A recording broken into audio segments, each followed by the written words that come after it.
তারাবির নামাজ 20 রাকাত, তারাবির নামাজ 20 রাকাত, তারাবির নামাজ 20 রাকাত। কোনোভাবেই 8 রাকাত বা 12 রাকাত তারাবি করে তৃপ্ত হবেন না।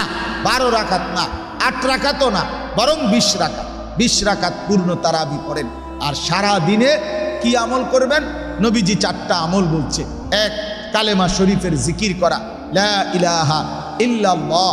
নবীজি বলছেন 2 নম্বরে হলো আল্লাহ তাআলার কাছে নিজের গুনাহ মাফ চাওয়া, ইস্তিগফার করা, আস্তাগফিরুল্লাহ ওয়া আতুবু ইলাই, লা ইলাহা ইল্লাল্লাহ আস্তাগফিরুল্লাহ ওয়া আতুবু ইলাই।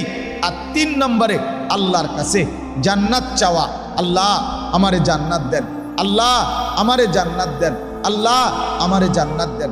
4 নম্বরে জাহান্নাম থেকে মুক্তি চাওয়া, আল্লাহ আপনি আমাকে জাহান্নাম থেকে মুক্তি দেন, জাহান্নাম থেকে মুক্তি দেন, জাহান্নাম থেকে মুক্তি দেন।